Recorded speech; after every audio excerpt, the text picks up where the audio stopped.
What's going on, guys? In this video, I want to share with you the hardest lesson that I had to figure out with girls, and hopefully by telling you this lesson, you can avoid this issue for yourself. Now, before we get into that, my name's Keefe. I made this channel to help men create their ideal lives through self-mastery. Be sure to hit the bell icon and subscribe button so you don't miss tomorrow's video, and let's get straight into it. So guys, the hardest lesson that I've had to learn when it comes to girls is to stop playing the hero. Now, this is often called white knight syndrome. It's called Captain Save-A-Ho.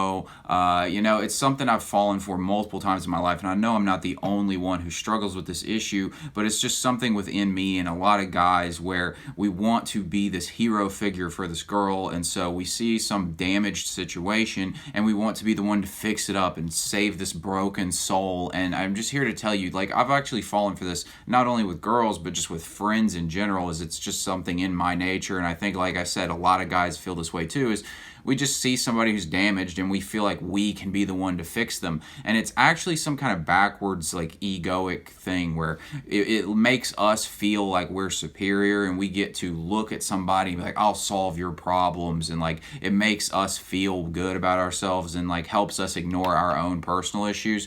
But the honest truth here, guys, is that when you're dealing with somebody who's got issues, like, they have to be willing to fix them themselves. You can't change somebody that's not ready to be changed. If they ask for your help and you want to give it to them, great. But if somebody's in a position where they're not really actively changing themselves or they're acting like a victim and being helpless, then you can't change them. People have to make the decision to change for themselves. And this is a lesson that I really struggled to figure out. And it came with a lot of difficulties. It came with a lot of disappointments, because you're always going to be disappointed in these situations because you start propping up this like idealized vision of this person, whether it's a girl, whether it's a friend, whatever it is, and you start to prop up this idealized version of them, and they constantly let you down to that. And it's really not their fault because you're the one who created the vision. Now, like I said, guys, this ends in disappointment every single time because people just, they can't be this version that you want them to be. They've got to be who they are. They're gonna have to figure things out for themselves. And what you should really be focusing on is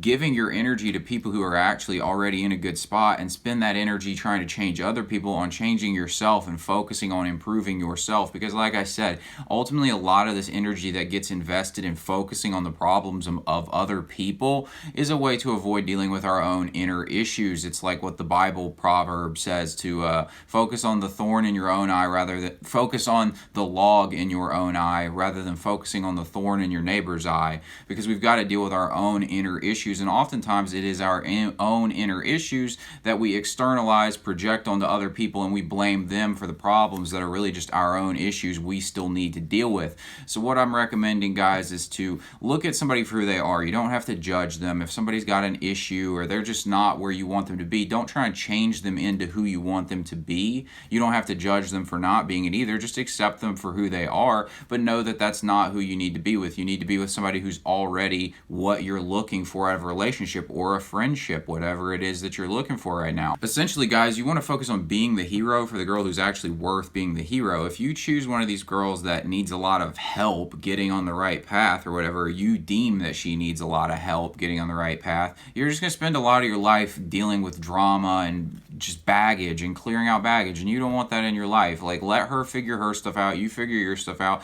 Find someone who's actually worth being the hero for. And what I mean by that is somebody who you can bring it home to, who you can be the masculine figure in the relationship with, in the true sense, in the healthy sense, meaning like you're out there providing and protecting and you get to feel like a man, not that you're cleaning up psychological issues for this person. And I'm not saying this to not be sympathetic, because a lot of people have gone through bad stuff, but that's their issue to deal with, and you can't fix something for somebody that they don't want to fix for themselves, or that they're just simply too busy being a victim for, whatever it is. So like I said, guys, focus on finding somebody who's actually already what you're looking for. This has been such a key for me, to just call a spade, basically. You don't, like I said, you don't judge people because everybody's working on their own stuff and we've all got our own issues to deal with, but you just accept them for who they are and just understand that's not the right person for me, and I need to go find the person who actually is, rather than creating this idealized version of this person and then trying to help them change into that when that's just not who they are. But guys, that's all I got for this video. If you got something out of it, be sure to give me a like so I can reach more guys through the algorithm. Hit the bell icon and subscribe button so you don't miss tomorrow's video, and I'll talk to you later.